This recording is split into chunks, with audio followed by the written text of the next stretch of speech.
سرور دو عالم صلی اللہ علیہ وآلہ وسلم بہت بڑے سخی تھے۔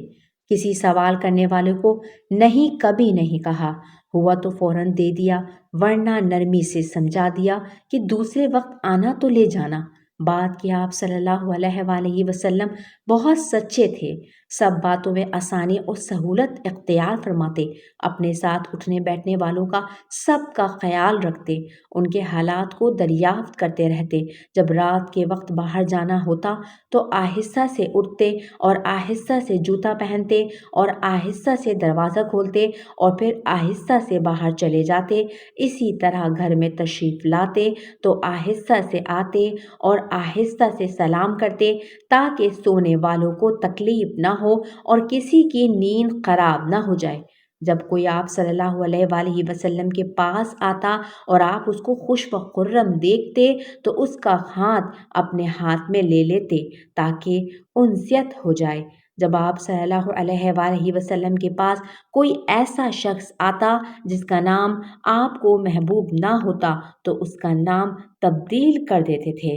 جب کوئی شخص حضور اکرم صلی اللہ علیہ وآلہ وسلم کے پاس مال زکوٰۃ اس غرض سے لاتا کہ مستحقین میں تقسیم فرما دیں تو آپ صلی اللہ علیہ وآلہ وسلم اس لانے والے کو دعا دیتے کہ اے اللہ اس فلاں شخص پر رحم فرما۔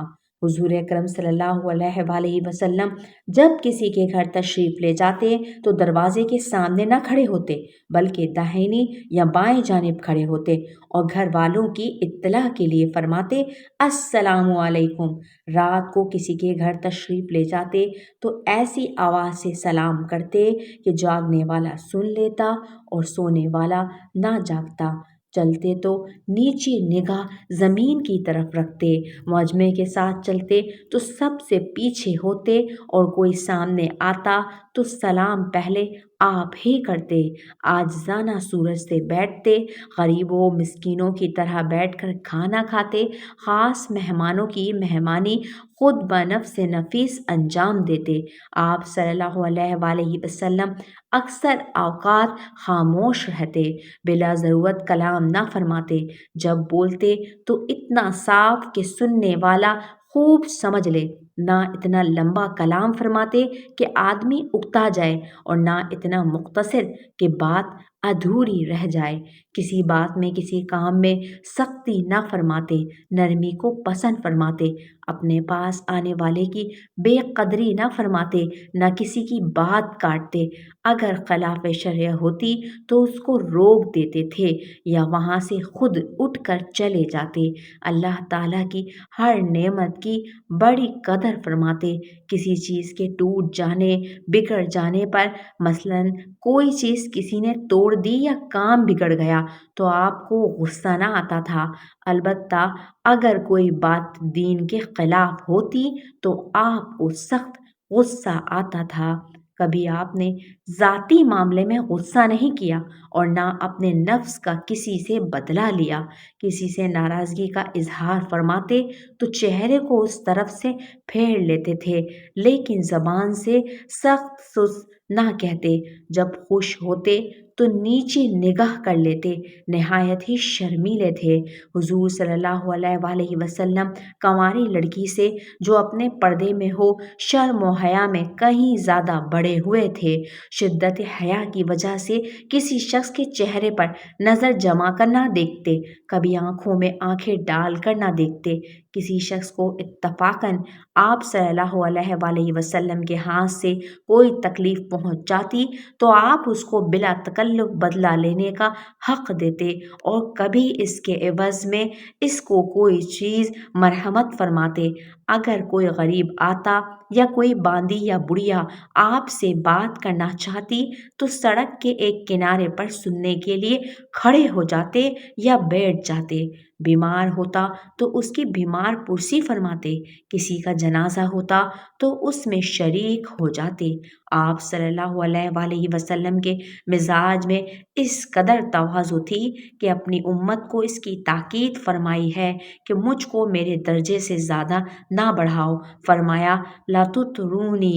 جب صحابہ کرام رضی تعالیٰ عنہ ملتے تو آپ ان سے مصافحہ کرتے اور دعا فرماتے تھے۔ جب کسی کا نام معلوم نہ ہوتا اور اس کو بلانا ہوتا تو یا عبداللہ، اے اللہ کے بندے کہہ کر بلاتے۔ جب آپ صلی اللہ علیہ وآلہ وسلم چلتے تو دائیں بائیں نہیں دیکھتے تھے۔ حضور نبی کریم صلی اللہ علیہ وآلہ وسلم سب کی دل جوئی فرماتے، ایسا برتاؤ نہ کرتے جس سے کوئی گھبرا جائے۔ ظالموں اور شریروں سے خوش اسلوبی کے ساتھ اپنا بچاؤ ہی کرتے، مگر سب کے ساتھ خندہ پیشانی خوش اخلاقی کے ساتھ پیش آتے۔ ہر کام کو انتظام کے ساتھ کیا کرتے، بیٹھتے اٹھتے خدا تعالیٰ کی یاد کرتے۔ کسی محفل میں تشریف لے جاتے تو جہاں بھی کنارے پر جگہ ملتی بیٹھ جاتے۔ اگر بات کرنے والے کئی آدمی ہوتے تو باری باری سب کی طرف منہ کر کے بات کرتے۔ آپ صلی اللہ علیہ وآلہ وسلم 3 دن سے قبل قرآن شریف ختم نہ کرتے تھے۔ حضرت صلی اللہ علیہ وآلہ وسلم جائز کام سے منع نہیں فرماتے تھے۔ اگر کوئی آپ سے سوال کرتا اور اس کے سوال کو پورا کرنے کا ارادہ ہوتا تو ہاں کہہ دیتے، ورنہ خاموش ہو جاتے۔ عائشہ صدیقہ رضی اللہ عنہ کہتی ہیں کہ کوئی شخص اپنے خلق میں حضرت صلی اللہ علیہ وآلہ وسلم جیسا نہ تھا۔ خواہ کوئی صحابی بلاتا یا گھر کا کوئی شخص، نبی کریم صلی اللہ علیہ وآلہ وسلم اس کے جواب میں لبیک حاضر ہوں ہی فرماتے۔ عبادت نافلہ چھپ کر ادا فرماتے تاکہ امت پر اس قدر عبادت کرنا شاق نہ ہو۔ نیک کام کو شروع فرماتے تو پھر اس کو ہمیشہ کیا کرتے۔ جب آپ کو کھڑے ہوئے غصہ آتا تو بیٹھ جاتے اور بیٹھے بیٹھے غصہ آتا تو لیٹ جاتے تھے تاکہ غصہ فروغ ہو جائے۔ حضرت صلی اللہ علیہ وآلہ وسلم کی عادت مبارک تھی کہ جب آپ کے صحابہ رضی تعالیٰ عنہ میں سے کوئی آپ سے ملتا اور وہ ٹھہر جاتا تو اس کے ساتھ آپ بھی ٹھہر جاتے، اور جب تک وہ خود نہ جاتا آپ صلی اللہ علیہ وآلہ وسلم ٹھہرے ہی رہتے، اور جب کوئی آپ صلی اللہ علیہ وآلہ وسلم کے ہاتھ میں ہاتھ دینا چاہتا تو آپ اپنا ہاتھ دے دیتے، اور جب تک وہ خود نہ چھوڑتا آپ ہاتھ نہیں چھوڑاتے تھے۔ ایک روایت میں ہے کہ آپ کسی سے اپنا چہرہ نہیں پھیرتے جب تک وہ خود نہ پھیرتا، اور کوئی چپکے سے بات کہنا چاہتا تو آپ کان اس کی طرف کر دیتے تھے، اور جب تک وہ فارغ نہ ہو جاتا آپ کان نہیں ہٹاتے تھے۔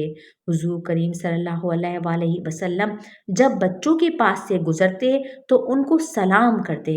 حضرت علی کرم اللہ وجہہ نے فرمایا کہ رسول اللہ صلی اللہ علیہ وآلہ وسلم کے سامنے جو کوئی شخص یک بارگی آ جاتا وہ مروب ہو جاتا، اور جو شخص شناسائی کے ساتھ ملتا جلتا آپ سے محبت کرتا تھا۔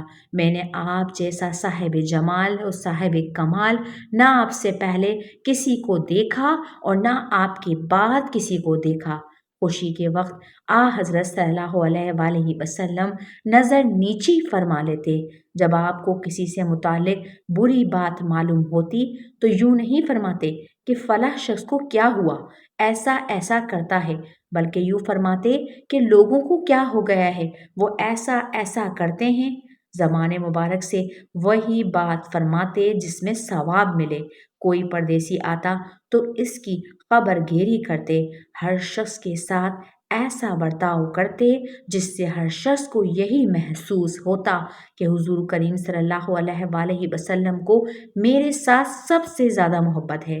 اگر کوئی شخص بات کرنے بیٹھ جاتا تو جب تک وہ نہ اٹھے آپ صلی اللہ علیہ وآلہ وسلم نہ اٹھتے تھے۔